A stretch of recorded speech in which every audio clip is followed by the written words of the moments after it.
You wake up, and the ground is already shaking. Not from an earthquake, from footsteps. Each step sends a shock through your body. Shadows stretch across the land, swallowing forests, hills, entire villages. You look up and realize one terrifying truth. This world no longer belongs to humans. Welcome to Hidden Origins. Today, we're uncovering a chapter of history most people dismiss as myth, a time when giants walked the earth. And if you had lived in that age, you wouldn't be a hero, you wouldn't be a survivor, you would be prey. Imagine opening your eyes in a world that feels wrong before you even understand why. The air feels heavier, the silence is unnatural, until it's broken by a deep, rhythmic vibration beneath your feet. At first, your mind searches for explanations: wind, distant storms, your imagination. Then the ground trembles again. These aren't storms, they're footsteps. You step outside what used to be your home, and terror grips you instantly. Trees rise like fragile twigs. Hills appear crushed flat, as if something enormous walked straight through them. And far on the horizon, moving slowly but deliberately, you see shapes that don't belong in any human world. Towering figures, their shadows stretch for miles. Their presence alone triggers a primal fear buried deep inside you. Ancient civilizations across the world recorded these beings under different names. The Hebrew scriptures called them the Nephilim. Greek mythology remembered them as the Titans. Celtic legends warned of the Fomorians. Different cultures, same nightmare. And despite how myths soften them today, these were not gentle giants. They were predators. Ancient texts describe them as beings far larger and far more dangerous than humans. As one of them approaches, the ground buckles beneath its weight. Stone structures collapse like sand. You try to look up, but you can't even see where it ends. Its foot alone is larger than your entire settlement. When it takes one step forward, the shockwave throws you to your knees, and in that moment, the truth becomes unavoidable. There is nowhere to run. This world was not built for you. The giants did not coexist with humanity. Ancient sources describe them as endlessly hungry. They consumed livestock. They stripped the land bare, and when that wasn't enough, they turned on humans. From behind the shattered remains of your home, you watch enormous hands descend into the ruins. Fingers thicker than tree trunks pluck people from the ground. Your neighbors, your family, lifted effortlessly, examined briefly, then swallowed whole. In this world, you are not small, you are food. And if you're still watching, this is where you should subscribe, because surviving the first encounter doesn't mean you're safe. It means the real nightmare is just beginning. Let's say the giant moves on. Maybe it was distracted. Maybe you hid deep enough. Now comes the harder question. How do you live here? Your crops are gone, flattened by footsteps larger than houses. Any remaining food is scattered across miles of open land, where exposure means death. Every attempt to gather supplies risks being seen. Shelter offers no safety either. Buildings tower above you, designed for beings you can't comprehend. Doorways feel like monuments. Steps are taller than you. Tools are unusable. Everything around you exists for hands the size of your entire body. As you move through this broken world, you begin noticing massive stone structures, blocks weighing hundreds of tons, fitted together with impossible precision. Even modern engineers struggle to explain how they were built. Now you understand why. They weren't built by humans. They were built for giants. And slowly, a horrifying realization settles in. You were never meant to survive here. You were meant to serve or be consumed. But size alone wasn't what made the giants truly terrifying. What made them unstoppable was how they ruled. And once you understand that, everything else falls into place. You survived the first encounter. That alone feels impossible. But very quickly, you understand something far worse. Survival doesn't mean safety. It only means delay. In the age of giants, every day begins the same way. Not with hope, but with fear. You wake up and listen. Not for birds, not for wind, but for footsteps. Because sound is everything now. A deep vibration in the ground can mean you have minutes or seconds. The earth itself becomes your warning system, and it never stops. Your body is always tense. Your mind never rests. You scan the horizon constantly. Clouds make your heart race. Distant shadows look like moving figures. Even the sound of loose stones shifting can send panic through you. Your nervous system is locked in permanent survival mode. This is what ancient texts meant when they said the earth was filled with violence. Not constant fighting, constant fear. The giants don't need humans to chase them, to control them. Fear does the work for them. You can't build communities. Noise attracts attention. Fires reveal location. Even speaking above a whisper feels dangerous. Groups break apart. Families scatter. Humanity fractures into hiding. Food becomes your next enemy. The giants consumed everything first: livestock, grain, entire harvests. What remains is either crushed beneath their steps or scattered across vast open land. To eat, you must leave cover, and leaving cover means being seen. Every meal becomes a gamble. You move at dawn or dusk when shadows are longest. You memorize safe paths, cracks in the earth, narrow ravines where a giant's hands might not reach. Even then, you know luck, not skill, is keeping you alive. Shelter offers little comfort.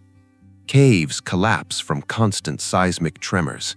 Stone structures crumble. Anything permanent eventually draws attention. Giants reshape the land without effort.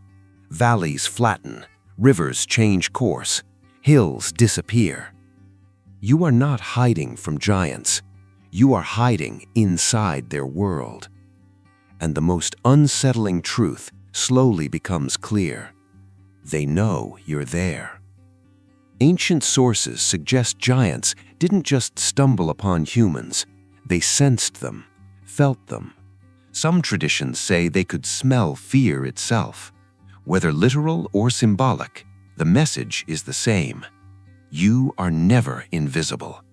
And if you're still watching, this is the moment to subscribe, because what comes next explains why surviving under giant rule was often worse than dying quickly. Because fear wasn't their only weapon. Humiliation was. The laughter comes without warning, deep, slow, rolling across the landscape like thunder. Giants laughed while humans ran. Ancient writings describe this clearly. Humans weren't always hunted for food. Sometimes they were chased for sport. You run, not to escape, but to delay. Delay the shadow falling over you. Delay the hand reaching down. Delay the moment you're noticed. The giants play with time. They let you think you might get away. They block one path, then another. They test how far fear can push you before your body gives out. That realization that you are not being hunted, but entertained, breaks something inside you. This is daily life now. Not survival, not resistance, existence under constant psychological domination. Children grow up without knowing peace. Adults forget what safety feels like. Sleep comes in short, shallow bursts, always ready to run. And slowly, quietly, humanity changes. Hope disappears first, then trust, then compassion. Because in a world ruled by giants, every weakness is punished. By the time you understand this fully, it's already too late. Because in the next part, you'll learn something even more disturbing. The giants didn't just rule humanity, they reshaped it. You'll discover how the giants corrupted human knowledge itself, and why the information they shared nearly destroyed mankind from the inside. This nightmare is only escalating. Hunger and fear were only the beginning. What truly sealed humanity's fate in the age of giants was knowledge. Not wisdom, not progress, knowledge that arrived too early and in the wrong hands. Ancient texts describe the giants not only as rulers, but as teachers. They didn't rely on brute force alone. They reshaped humanity by changing how humans thought.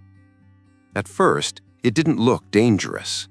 Some giants didn't crush villages. They spoke, they observed, they offered instruction. Imagine encountering one that doesn't kill you on sight. It kneels, still towering over you like a living monument, and speaks in a voice that vibrates through your bones. It offers answers, techniques, understanding. To desperate survivors, this felt like salvation. The giants taught humans how to work metal more efficiently, how to forge stronger tools, how to shape stone with precision humans had never known, skills that looked like advancement. But every lesson came with a cost. They taught humans how to make weapons, not to defend themselves against giants, but to use against each other. Blades designed to maximize damage, tactics meant to dominate, not protect. Slowly, something changed. Communities stopped hiding together. They began competing. Resources became reasons for violence. And the giants watched, satisfied. Ancient writings warned that the giants also shared forbidden practices, knowledge that altered human behavior itself, rituals, enchantments, methods of control disguised as insight. This wasn't education, it was infection.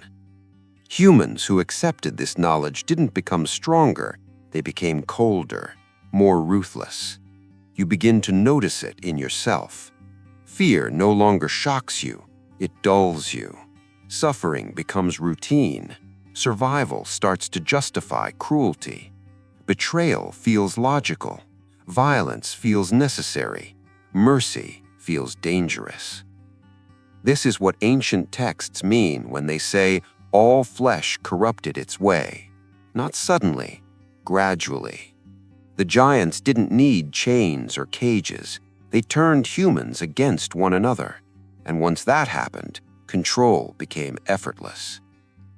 If you're still listening, this is the moment most people miss, because the corruption didn't stop at war or weapons. It reached deeper. Ancient sources describe humans experimenting with powers they didn't understand, calling on forces they couldn't control, trying to imitate the giants instead of escaping them.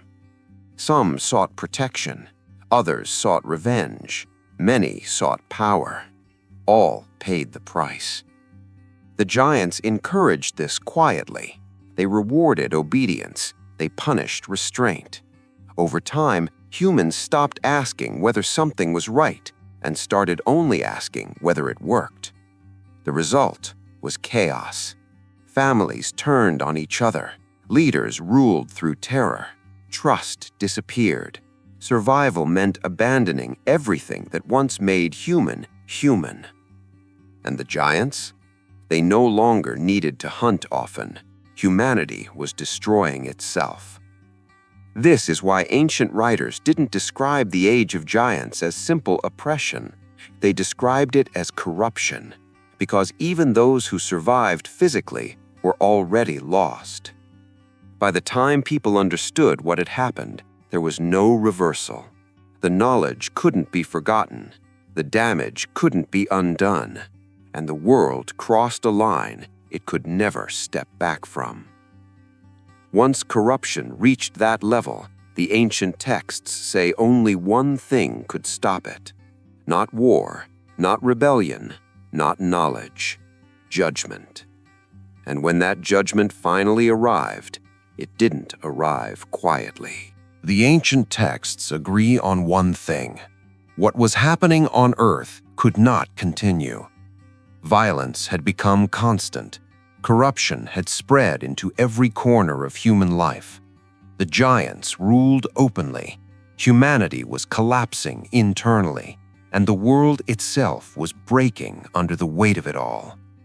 According to these writings, the problem was no longer individual evil, it was systemic. The giants had altered humanity so deeply that nothing short of total intervention could stop it. War wouldn't work. Rebellion was impossible. Knowledge had already done its damage. So judgment came.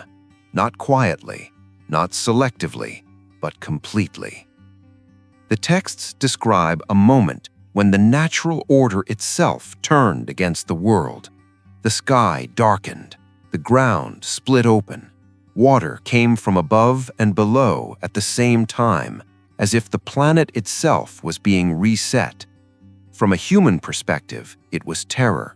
Rain that didn't stop, rivers that overflowed instantly, land disappearing beneath rising water. But for the first time, something changed. The giants were afraid. Creatures that once treated humans like insects suddenly found themselves powerless. Their size no longer mattered. Their strength meant nothing. The same forces they had controlled were now uncontrollable. For a brief moment, the hierarchy of the world inverted. And then, silence. According to the ancient record, the flood was not just meant to destroy humanity's corruption, it was meant to erase the giants, the source of it. A full reset. But this is where the story becomes unsettling, because the texts don't say the giants vanished forever. Long after the flood, ancient scouts describe encountering the same towering beings again. Familiar shadows, familiar fear. The language is chillingly specific. We seemed like grasshoppers in our own eyes. That description appears after the reset, which means whatever the flood did, it didn't end everything. Somehow, the giants returned. Different lands, different names, same presence. And suddenly, the legends across cultures make more sense. Stories of giant kings, mountain-sized warriors, stone structures too massive for humans to build, civilizations that rise suddenly and collapse violently. It suggests the age of giants wasn't erased, it was suppressed. And over time, humanity forgot what it was really afraid of. As generations passed, the stories became myths, the warnings became fairy tales, the giants were reduced to symbols instead of memories. But the ancient writers didn't frame them as fiction, they framed them as reminders. Because the real danger of the age of giants wasn't extinction, it was psychological destruction. Living as prey changes the mind. Constant fear reshapes behavior. Absolute powerlessness erodes identity. Humans weren't just physically dominated, they were mentally broken. And according to those who lived through it, that damage lasted longer than the giants themselves. This is why ancient texts emphasize remembrance, because forgetting is what allows history to repeat. The final warning hidden in these records isn't about the past, it's about cycles. Whenever humanity grows comfortable, whenever power concentrates, whenever people stop questioning who truly controls the world, the conditions return. And that's the unsettling question left behind at the end of these texts. Not whether giants once ruled the earth, but if the age of giants ever truly ended, or if it simply changed form. Because dominance doesn't always come in the shape of towering beings. Sometimes it comes through control, through fear, through systems that make humans feel small again. The ancients believed one thing very clearly. When humanity forgets its place, something always rises to remind it. And if they were right, then the shadows they warned about were never buried. They were waiting. If the ancients preserved these warnings for a reason, it wasn't to scare us, it was to prepare us. If you found this story unsettling, share your thoughts in the comments. And if you want to explore more forgotten chapters like this, make sure you're subscribed to Hidden Origins, because some histories were buried on purpose, and not everything buried stays that way.